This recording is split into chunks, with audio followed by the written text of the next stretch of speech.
Moto3 Jerez 2026. Ini bukan hanya sesi latihan biasa. Ini adalah panggung, tempat tekanan, ambisi, dan kenyataan saling berbenturan. Dan di Jerez, satu nama mulai kehilangan keseimbangan. Hakim Danish. Pembalap yang selama ini disebut sebagai rival terkuat Veda Ega Pratama justru terlihat mulai goyah menjelang race Moto3 2026. Sebuah situasi yang menjadi tamparan keras. Namun yang menarik, sorotannya bukan hanya soal hasil akhir, melainkan bagaimana ia menghadapi tekanan itu sendiri. Alih-alih fokus membangun ritme, alih-alih memperbaiki catatan waktunya sendiri, Danish justru terlihat terlalu sibuk mengejar satu hal, membuktikan bahwa dirinya lebih cepat dari Veda Ega Pratama. Dan di level setinggi ini, ambisi yang tidak terkendali seringkali berubah menjadi jebakan. Momen penentunya datang di pertengahan sesi latihan. Suhu lintasan mulai meningkat, mencapai sekitar 28 derajat Celcius. Grip aspal berubah, karakter trek menjadi lebih sulit dibaca. Dalam situasi seperti itu, ketenangan menjadi segalanya. Dan saat itulah, Veda keluar dari pit lane.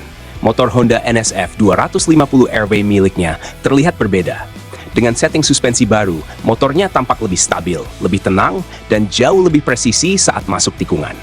Lap pertama dimulai, dan sektor 1 langsung berbicara. Veda mencatat waktu yang sangat impresif di rangkaian tikungan cepat Jerez. Pergerakan motornya halus, perpindahan arah bersih, kecepatan tetap terjaga tanpa terlihat memaksa. Di belakangnya, Hakim Danish melihat semuanya. Dan dari situlah keputusan berisiko itu lahir.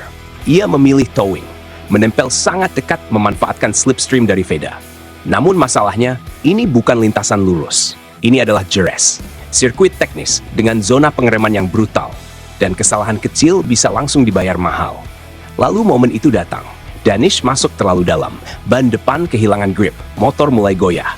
Dan dalam sepersekian detik, semuanya selesai. Crash, motor KTM bernomor 13 miliknya terseret keras menuju gravel trap. Paddock Malaysia langsung sunyi. Bukan hanya karena crash itu sendiri, tetapi karena semua orang memahami artinya. Ini bukan sekadar jatuh, ini adalah harga dari tekanan yang tidak berhasil dikendalikan. Bagi tim teknis, kerugiannya jauh lebih besar dari sekadar bodywork yang rusak. Mereka kehilangan sesuatu yang jauh lebih mahal. Waktu. Waktu untuk membaca degradasi ban. Waktu untuk menyempurnakan setup. Waktu yang sangat penting menjelang balapan utama. Mekanik KTM harus bekerja ekstra, mengganti bagian depan motor, memastikan semuanya kembali siap. Namun satu hal tidak bisa diperbaiki. Waktu tidak pernah kembali. Sementara itu, di sisi lain, Veda justru melaju tanpa gangguan. Lap demi lap, ia kumpulkan data penting. Tenang, halus, dan semakin konsisten. Semakin lama kecepatannya justru semakin meyakinkan. Dan di balik performa itu, ada satu fakta besar yang mulai terungkap. Ini bukan hanya soal bakat pembalap. Ini adalah hasil kerja besar dari Honda Team Asia. Mereka dikabarkan melakukan pengembangan signifikan pada Honda NSF 250 Airway milik Veda. Bukan sekadar penyesuaian kecil, tetapi upgrade menyeluruh. Pada dua area paling krusial di Jerez. Akselerasi saat keluar tikungan, dan kestabilan ketika motor berada di lean angle maksimum.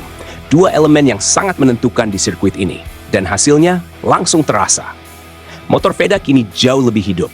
Respons throttle lebih agresif, namun tetap stabil. Masuk tikungan lebih presisi, keluar tikungan lebih cepat. Sebuah kombinasi yang sangat berbahaya bagi rival. Pihak Honda pun mulai menunjukkan optimisme besar. Mereka percaya paket yang dimiliki sekarang cukup untuk membawa Veda bertarung di barisan depan. Namun pengakuan tidak hanya datang dari dalam tim. Para analis balap di Spanyol mulai melihat sesuatu yang berbeda. Menurut mereka, Veda bukan hanya cepat, ia cerdas, bukan hanya berani. Ia tahu kapan harus menyerang dan kapan harus menunggu. Dan yang paling penting, ia memiliki insting balap yang tidak bisa dilatih. Sesuatu yang hanya dimiliki pembalap spesial.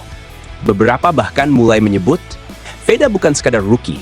Ia adalah proyek besar menuju level tertinggi, MotoGP. Sebuah panggung yang perlahan mulai terasa semakin dekat. Namun kembali ke Jerez, crash Danish telah mengubah segalanya. Persiapan terganggu, tekanan meningkat, dan waktu semakin sempit. Sementara di sisi seberang paddock, Veda justru semakin matang, semakin siap, dan semakin berbahaya. Kini pertanyaannya menjadi jauh lebih menarik. Apakah Hakim Danish mampu bangkit dari tekanan ini, atau justru akan semakin tertinggal? Dan yang lebih besar lagi, Apakah Veda Ega Pratama mampu mengubah momentum ini menjadi hasil nyata di race utama? Karena satu hal sudah sangat jelas, di JRS kali ini kita tidak hanya sedang menonton balapan, kita sedang menyaksikan perubahan kekuatan dan mungkin lahirnya penantang baru dari Indonesia.